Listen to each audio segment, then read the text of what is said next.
Guess who just accidentally hit max volume instead of unmute and potentially ruined whatever audio mixing I just spent time doing before I hit go live.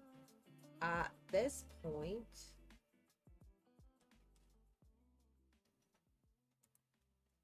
point, I'm just a disaster of a human being. We can't trust me with anything. I am the reason we can't have nice things, and I apologize.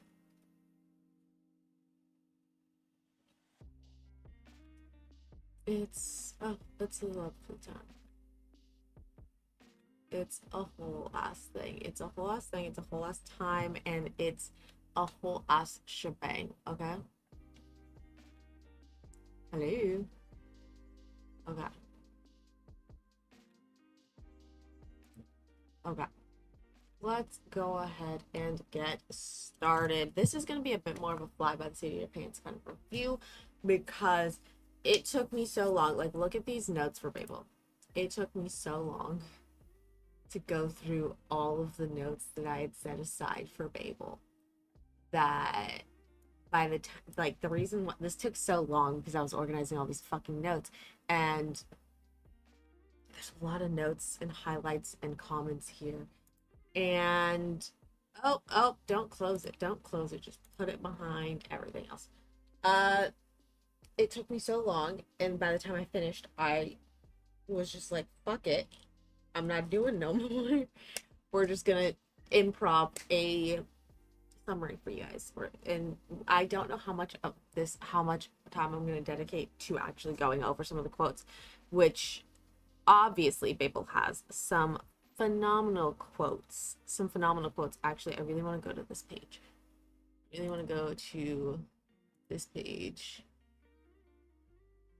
Hold on. You can do this. Cool. I want to go to this page because I want you to see, because there was a point in time in my experience of making these notes where I just started doodling. And I've been doodling in my notes a lot lately. And I just want to share with you this guillotine I drew. I'm very proud of my little guillotine. Because, like, it's specifically on some, like, a quote from the book about jobs, people losing their jobs because of how technology, quote, we'll get into it, is replacing people, and then there's just there's nowhere for them to go, and some white man's being obnoxious about it. And I'm just like, you know what, guillotine. Hi, Finn. This baby, I'm going to show you this baby. You have not seen this baby. Oh,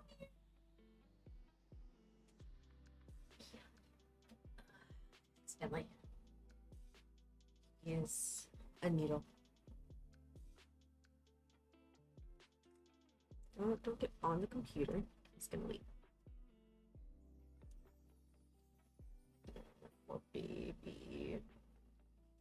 He is getting bullied in the house. Give me 1 second. I will be right back, and then we can start.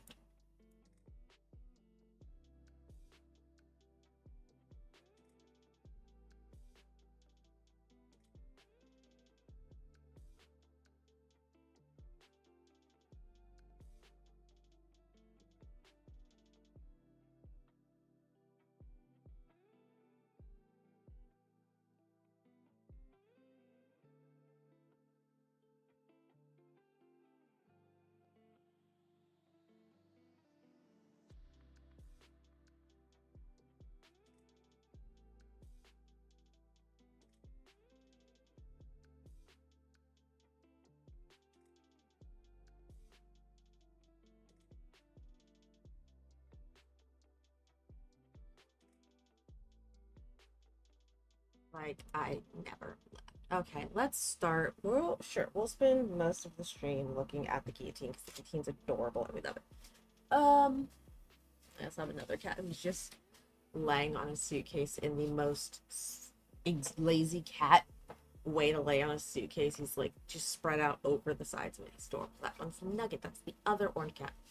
Okay, Babel, and I will be pronouncing it Babel because I got the I was blended reading this book, so I had the audiobook and an ebook, and the audiobook pronounced it Babel. So I feel like it is most in line with the point of the book to pronounce it how the book pronounced it. So we're gonna say Babel.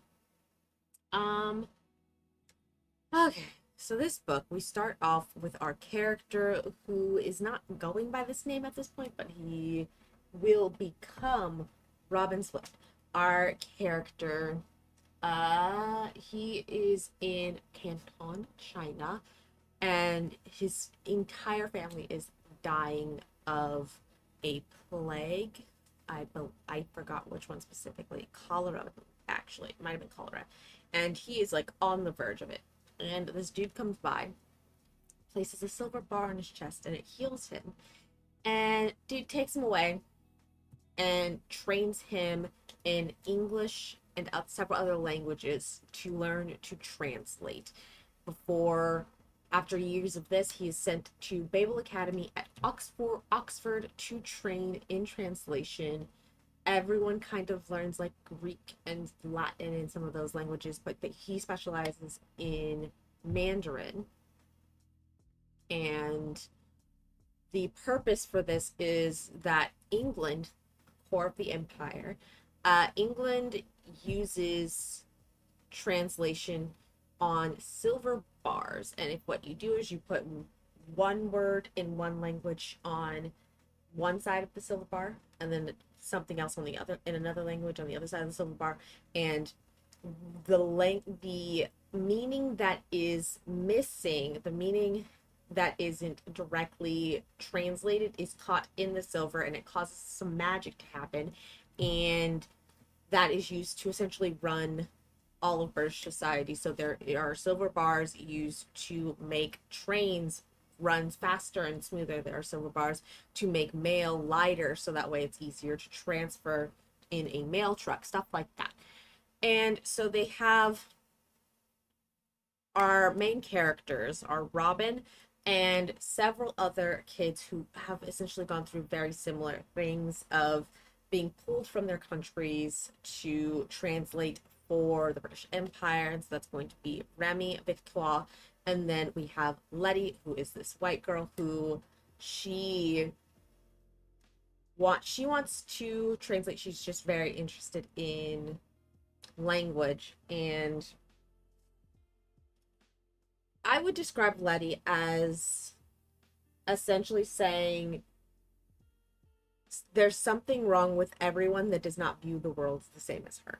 That is feels like a very common that's very much how Letty is perceived and portrayed in this book. So she has a brother who passes away before the events of the book, and he was originally going to the institute, but this is not something he wanted to do, and so she labels him as ungrateful because he doesn't want to do the thing that she wants to do.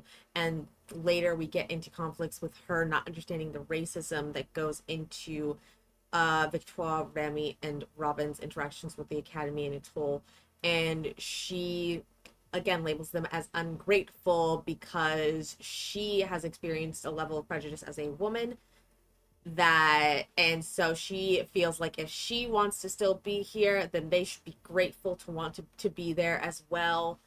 We don't like Letty. We don't like Letty. But you essentially, the majority, I would say probably the first half at least of the book is of these kids bonding and getting used to studying at the school, learning translation, and learning how to work silver. We get to a point where Robin meets up with, because a overview, an overarching idea in the book is that Robin is actually the son of the man that brought him over, Professor Lovell. He is the son of this man who had a child in China, so that way the child had the language in China, even though he teaches them a different fucking language than the one of the area he's actually fucking from.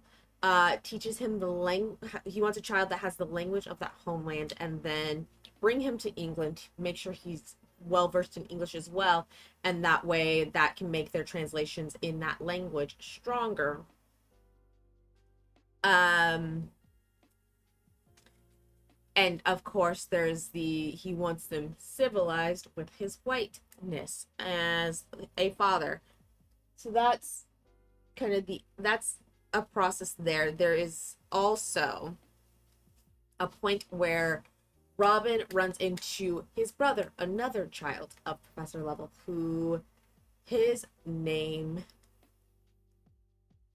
not Gregory.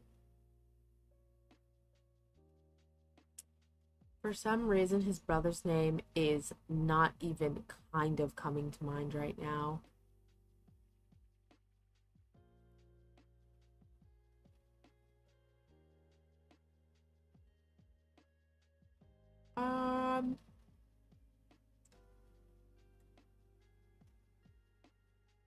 Jesus, why don't I remember his name? But his brother is working with this group called Hermes, whose goal is to take down the Empire of Britain, because the silver is not just this fantastical thing that's making life super magical and easy and whatnot. It is used to further white supremacy, further systemic differences. Griffin is the brother's name. It's used to further systemic differences. For example, white Brits can use the silver bar to keep their tea warm for longer, but the bar that was used to cure Robin's cholera, that is not something that they would share with other people around the world. That's probably not something they would even share with the lower classes of England.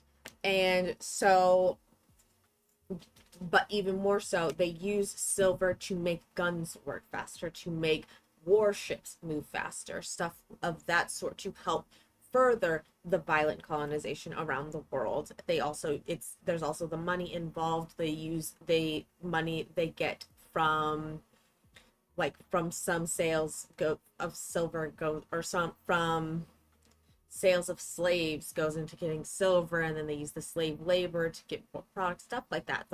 Everything is tied together, everything is intersectional to further the growth and domination and violence of the empire. And so Griffin works with this group called Hermes, and their goal is to try and stop it in whatever ways they possibly can. And Robin helps them a few times by getting them access to materials and stuff from the school. But his conscience starts to weigh heavily on him, namely in the idea that he understands that these things are bad. He understands how the furthering of the empire is bad, but he cannot overcome his desire and his fear for his own comfort and for his own ability to actually survive, not even just survive, but also to exist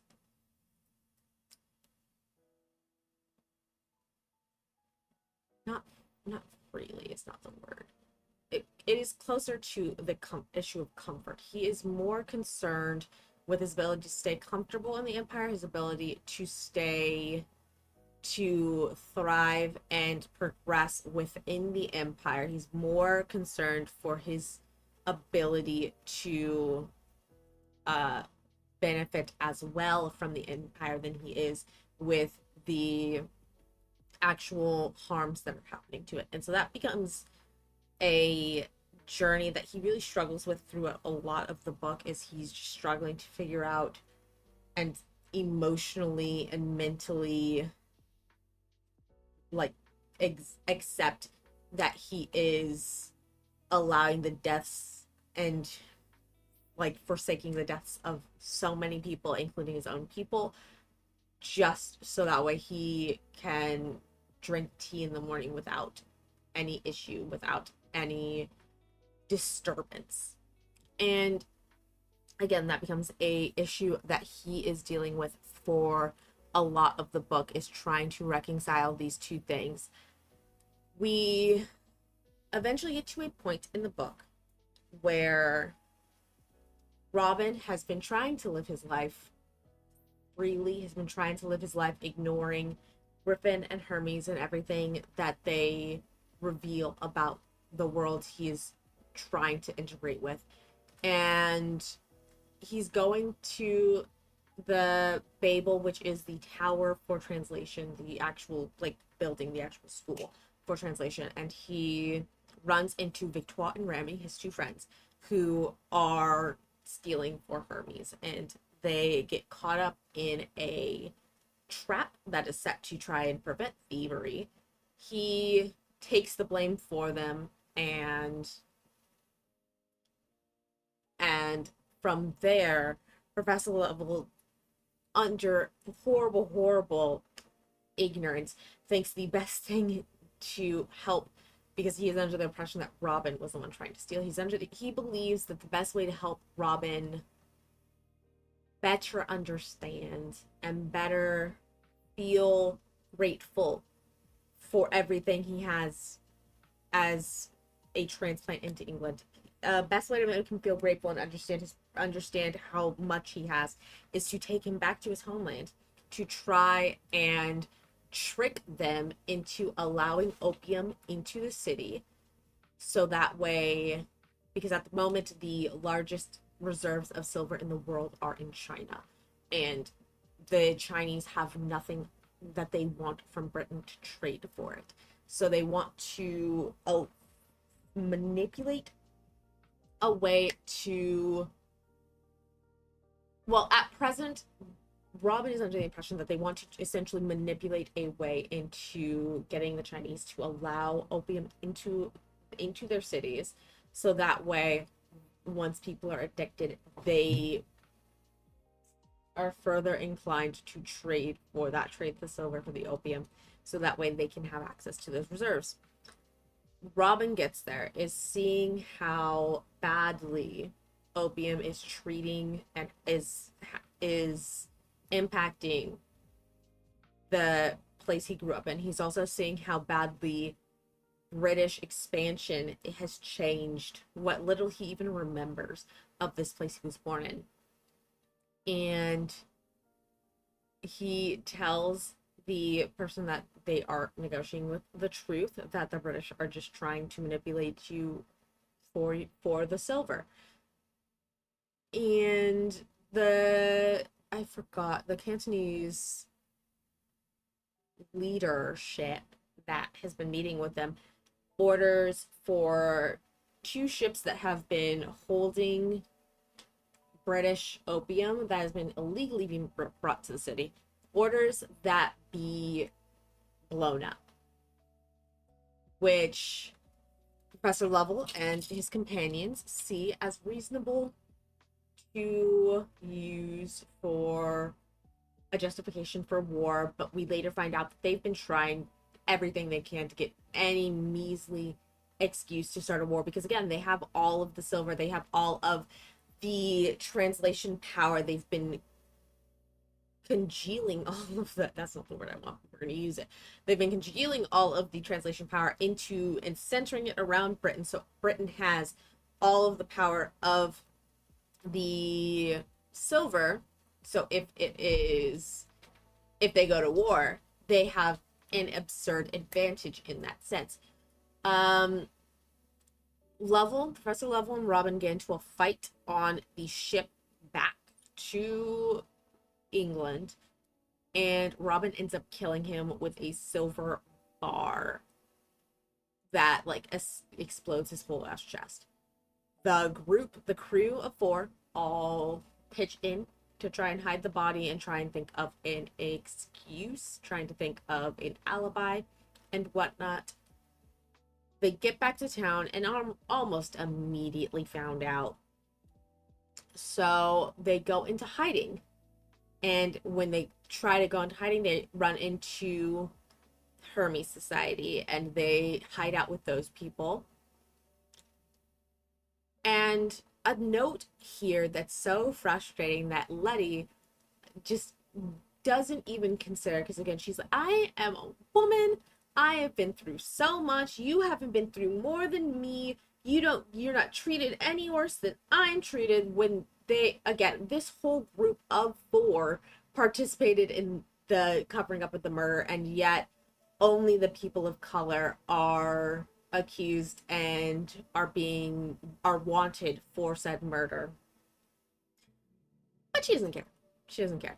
Which also, like, intersectionality, Victoire is a black woman, and Letty just ignores everything she has to say about her experience with the school. Letty really ignores all of them to maintain her perspective that she is the ultimate victim, and so if they're not behaving the way she as the ultimate victim behaves, then they are ungrateful and selfish, and what it's I hate Letty. So they're in the safe house, and of course Letty reports them to the cops, and she kills Rami, which, spoilers, by the way, this is spoiler review. She kills Rami, but the police kill pretty much everyone else that is present at the safe house, and Robin and Victoire are the only ones that are able to escape. And so they escape, and they're trying to figure out a plan of action. Later on, they're in an interaction. Griffin also dies. Victoire and Robin don't escape then, but they do. They get arrested. Griffin springs them from jail, but then Griffin gets into a fight with someone. Both him and the other person die, and now Victoire and Robin escape, and so they're trying to figure out something they can possibly do to stop everything that's going on, something they can do to avenge everyone that they've lost in this, and they decide to take Babel Tower. So they go armed with, I think, just one, maybe two guns to Babel Tower, and they Nugget, cat.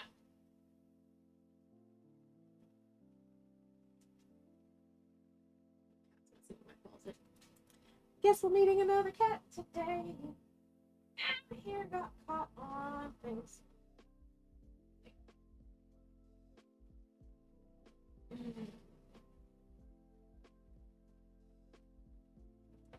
Say hello to my mischievous little kitten, Nugget. Okay. They take Babel Tower, and they don't take hostages. They release everyone that doesn't want to stay, and for the cause. And at that point, they're trying to think of how can they get the British to believe them, to commit to not going to war with China. And they're eventually joined by the workers that I mentioned at the top of all of this. There are workers that have been put out of their jobs, have been replaced by silver. Those workers are eventually joined to help out with the strike and the maintaining of power over Babel Tower. And a key thing about Babel Tower is that they're like these rods of silver that are able to essentially magnify power to keep silver that's not immediately in the vicinity, silver that's not immediately able to be touched up by a silver worker's hands. They have these rods that are able to keep things running around the world, their silver around the world. And so they start taking these rods out, and it starts to immediately disintegrate the entire city. Like, towers, school buildings are all crumbling and falling apart. The roads are degrading. The mail is heavy again. The trains and whatnot are slow as sin. And it keeps escalating until they have a major bargaining chip, which is a bridge, Westminster Bridge, that needs maintenance on a regular basis, and that maintenance time comes around while they are taking the tower. So they say, we will not provide maintenance for the Westminster Bridge unless you meet our demands. Britain ignores them. The bridge falls, which one of the most amazing chapters in a book is just it's like chapter 36, Westminster Bridge falls. That's it.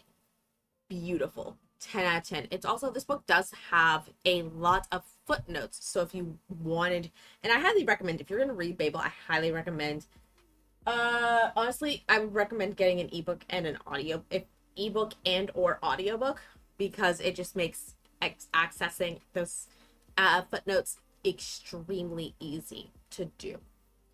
Because the footnote for that chapter is like the actual entire story of how that goes down, but as just a lone chapter. 10 out of 10. Nugget.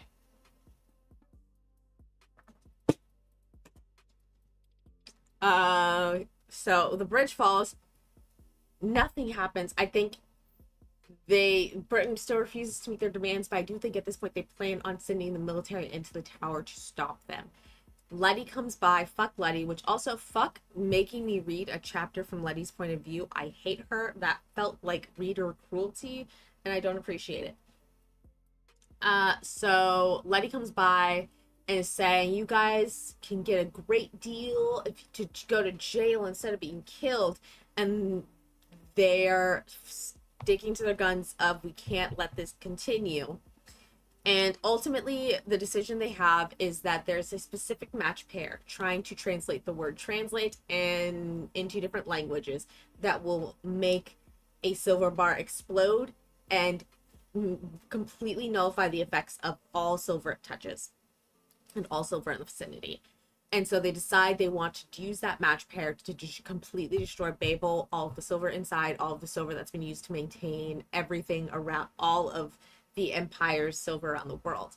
And it is at this point where Babel is essentially held together with silver. So anyone who stays to do this, which someone needs to be present to say the match pair, anyone who stays to this is guaranteed to die. And so they do end up splitting off into groups of people who want to live and people who are okay with dying for this cause.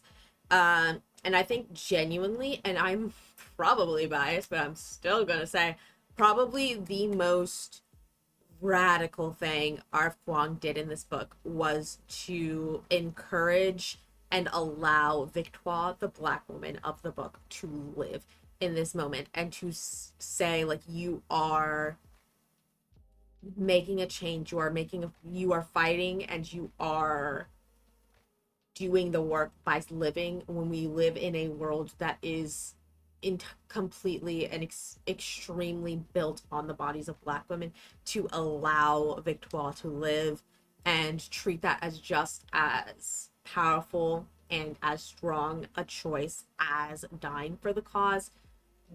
Genuine, I needed that I needed that to happen in this book.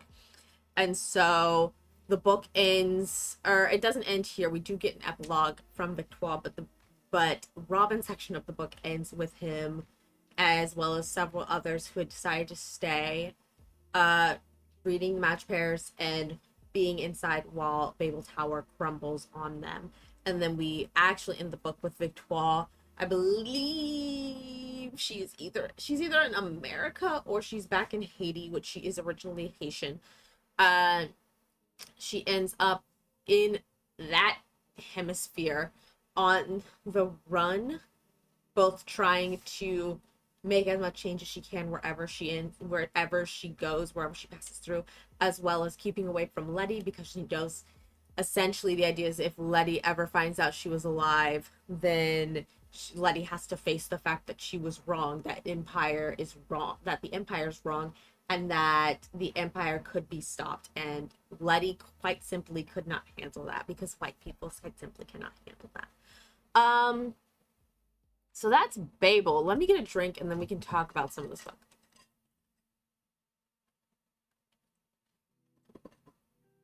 First and foremost, let me read my notes on Letty's chapter.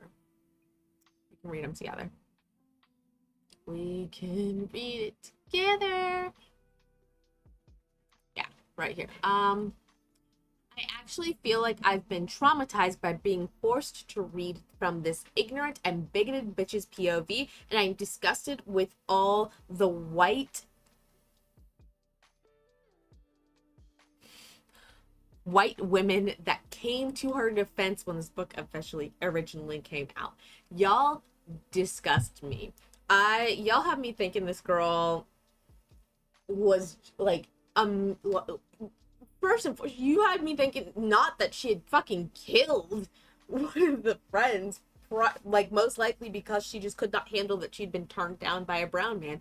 I oh I hate Letty with a passion. Let's talk about this book. Phenomenally written. It was phenomenally written. That's why I have so many notes, is because I'm just obsessed with every ounce of this book that I was given. I read this at a pretty like the right time in my life to be reading this, because like as we get further and further down, it's just so much of the book is very, very much applicable today from the people like that need their own self-interest to be involved in order to combat oppression, because they don't actually care about right and wrong. They don't care about people being harmed. They care about their comfort and about their lifestyle. And so you need to find a way to apply that lifestyle to the issue, or they simply will not do anything. That's frustrating. There was a lot to talk about, not just accepting the demise, accepting your demise, not just accepting the state of what we're living in as if don't preemptively obey. There was a lot of lines that essentially led to a conclusion of do not preemptively obey, which is what a lot of people are doing by essentially saying it's okay to pick the slightly less bad Hitler in the US fucking presidential debate. I can't, like, I'm genuinely so frustrated with the state of our world, and so much of it was reflected in this book. And I needed to read that. It is also very much making me inclined to look for some nonfiction on anti-colonialism, decolonialism, stuff like that. And the relationships of the characters in this book was just so nice, so well done. I there with them throughout the entire thing. I felt everything with them throughout the entire thing, from just the struggle of fitting in a white area, to also being raised, and like this is also just like my own I had a very similar experience of like being raised in an area, a white supremacist area, that has been able to dominate your understanding of the world, and so you literally don't know what else is out there. I remember being told, I think one of them, because the quote I'm thinking of is Victoire talking about how she didn't think to leave this man who was using her and her mother as essentially slave labor, didn't think to leave because their only access to understanding the world was their masters, and they didn't tell them they were free, so how else would they have known? And I relate to that in the sense of like, I grew up in a very heavily white dominant area where every adult around me told me there was no such thing as a black writer aside from Sojourner or Truth, and like, I didn't know that I shouldn't trust every single fucking adult around me, so I believed that until I was like 20 and started looking at booktube stuff. I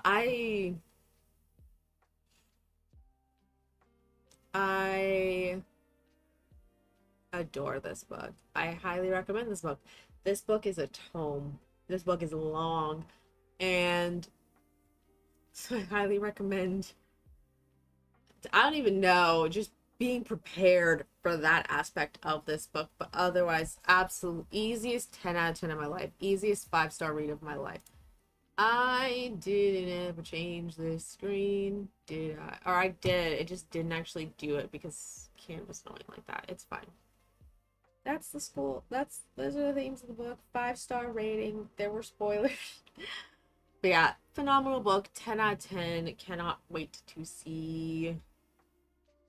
Can't wait to read more R.F. Kuang because this was the first R.F. Kuang book I've read in my life. Can't wait to read more. Can't wait to read more anti-colonialism things. But that is not what the next book we are going to read. I think I have like 4 more books, and then we've got to do our quarterly because that's behind. We got to do quarters too because that's behind.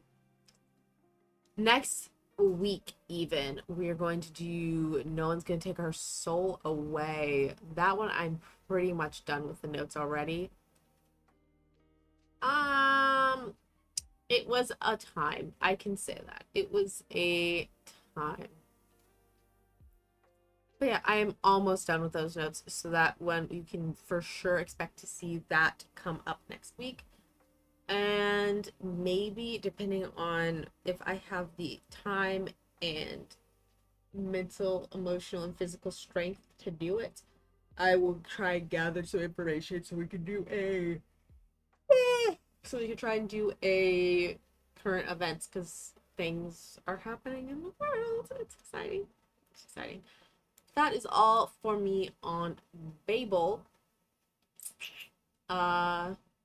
If you want to support me in all the things I do, I write books, and these are my books right here.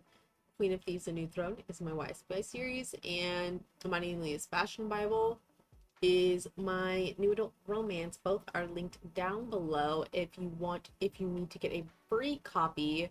That is also linked down below. That is going to be the Itchio link for Imani and Aaliyah's Fashion Bible. We're working on it for the Queen of Thieves.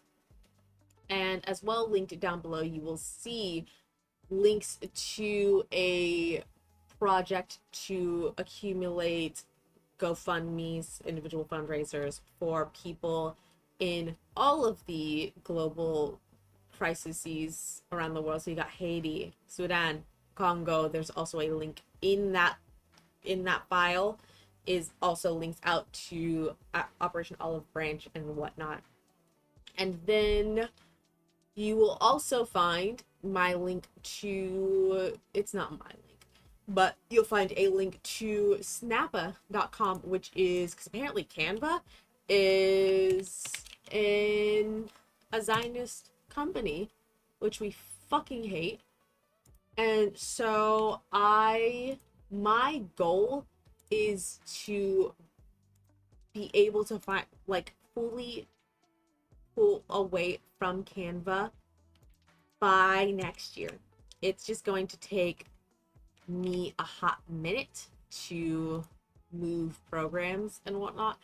So my goal is hopefully by next year to be able to fully pull away from Canva. But I do, until the time that I am able to officially do that, and maybe even after, I'm going to link Non-zionist graphic design companies. Snappa is essentially the same thing as Canva. It's just not run by a Zionist.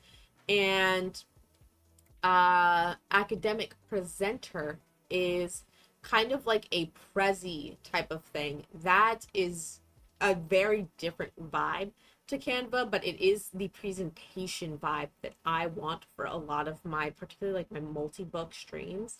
And so I want to keep that there as well for when I do those. And anyone else that's been looking for a free Prezi, I had been using, what is the app? It starts with an M. I'd been using a different presentation software, but it was just too expensive.